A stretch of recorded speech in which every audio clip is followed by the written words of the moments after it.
Hello friends, आज की class में हम एक्सरसाइज 1.2 का इंट्रोडक्शन कवर करेंगे और इससे नेक्स्ट वीडियो में इस एक्सरसाइज के प्रैक्टिकल क्वेश्चंस को डिस्कस करेंगे। इससे पिछली क्लास में हमने एक्सरसाइज 1.1 के सभी प्रैक्टिकल क्वेश्चंस को डिस्कस किया था।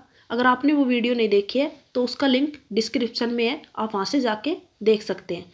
चलो आज की वीडियो स्टार्ट करते हैं। जो हमारा सेट्स का चैप्टर है, इसमें नेक्स्ट टर्म आती है एम्प्टी सेट। जो एम्प्टी सेट होता है उसे ही हम नल सेट भी बोलते हैं और वॉइड सेट भी बोलते हैं। तो एम्प्टी सेट क्या होता है? A set which does not contain any element is called empty set और नल सेट और वॉइड सेट। एक ऐसा सेट जिसके अंदर कोई भी एलिमेंट ना हो उसे हम एम्प्टी सेट, नल सेट और वॉइड सेट बोलते हैं। और इसे डिनोट कैसे करते हैं? जैसे जो करली ब्रैकेट है वो बिल्कुल खाली करली ब्रैकेट, और ये नेक्स्ट साइन दे रखा है फाई का, तो एक फाई से डिनोट करते हैं। फाई जैसे ये साइन होता है फाई का, इसे ऐसे डिनोट करते हैं।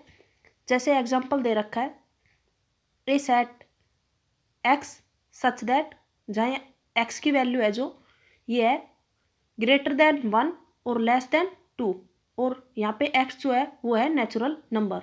तो हमें पता है नेचुरल नंबर कैसे होते हैं, 1 2 3 4 ऐसे नेचुरल नंबर्स चलते हैं।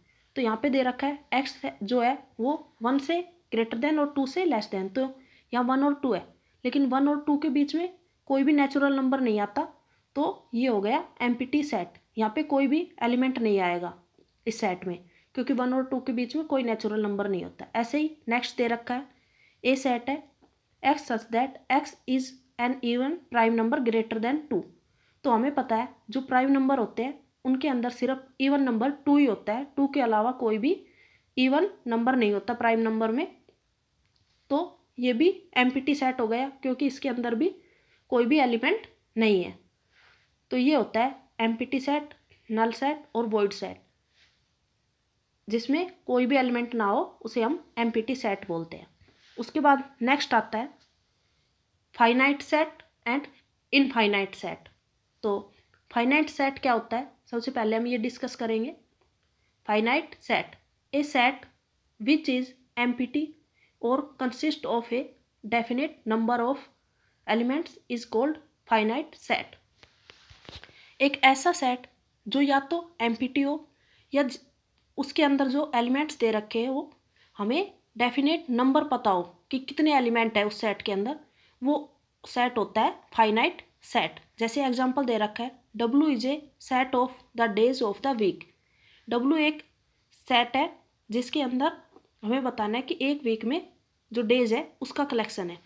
तो हमें पता है वीक में 6 डेज होते हैं, तो यहाँ पे हमें पता है 6 एलिमेंट हो जाएंगे इस सेट में। तो ये हो गया फाइनाइट सेट, इसमें हमें डेफिनेट नंबर पता है। ऐसे ही नेक्स्ट दे रखा है A is a set of solution of equation x square minus 16 equal to 0। तो ये इक्वेशन सोल्व करेंगे तो ये होगी 4 स्क्वायर करेंगे तो 4 का स्क्वायर होगा माइनस 16, तो 4 का स्क्वायर होता है 16 और माइनस 16 तो ये 0। तो यहाँ हमें पता है कि एक ही एलिमेंट है, तो ये भी डेफिनेट नंबर हमें पता है, तो ये हो गया फाइनाइट सेट।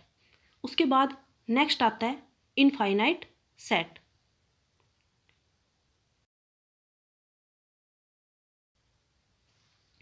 इनफाइनाइट सेट क्या होता है? A set which is not empty और not consist of definite number of elements is called infinite set. एक ऐसा सेट जो ना तो एम्प्टी हो और ना ही उसके अंदर हमें पता हो कि डेफिनेट कितने नंबर्स हैं, मतलब कितने एलिमेंट उसके अंदर एग्जिस्ट है, उनसे बोलते हैं इनफाइनाइट सेट। जैसे एग्जांपल दे रखा है एक्स इज नेचुरल नंबर। अब नेचुरल नंबर होते हैं जैसे 1 2 3 4, और ये सीरीज कंटिन्यू चलती है। तो नेचुरल नंबर बहुत सारे होते हैं, हम सभी को एक सेट के अंदर नहीं लिख सकते।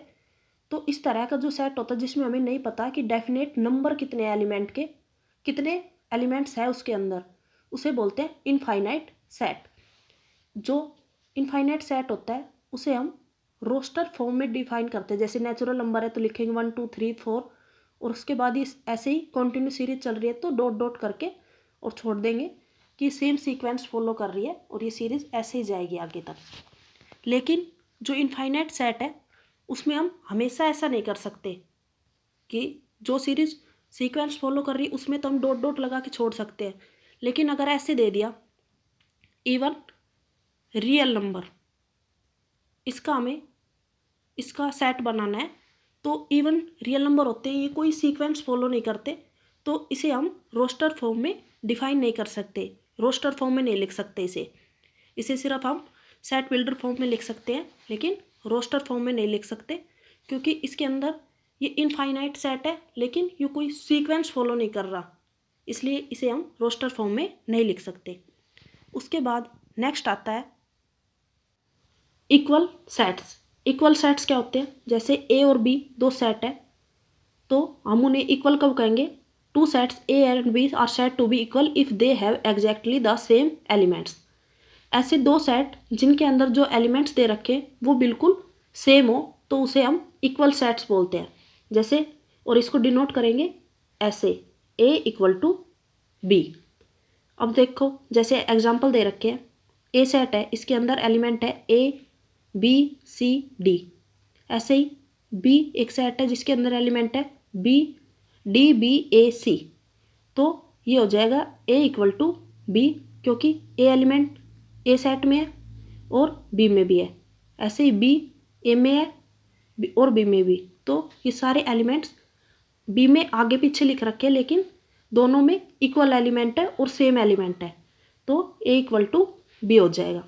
अगर इसमें ऐसे दे रखा हो बी सेट दे रखा है और इसमें एलिमेंट दे दे ए, ये डी बी ए सी और ई, तो इसके अंदर ई है लेकिन ए में नहीं है तो ये आ जाएगा A does not equal to B.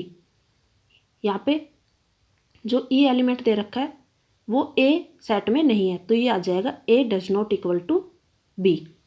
ये होता है इक्वल सेट्स और अनइक्वल सेट्स। आज की क्लास में हमने पढ़ा एम्प्टी सेट क्या होता है, नल सेट क्या होता है, वॉइड सेट क्या होता है। उसके बाद हमने देखा फाइनाइट सेट और इनफाइनाइट सेट, और लास्ट हमने देखा इक्वल सेट क्या होता है और अनइक्वल सेट क्या होता है। नेक्स्ट क्लास में हम इस एक्सरसाइज के सभी प्रैक्टिकल क्वेश्चंस को सोल्व करेंगे। तो लेटेस्ट वीडियो के लिए इस चैनल को सब्सक्राइब कर ले और बेल आइकन को प्रेस कर ले। Thank you.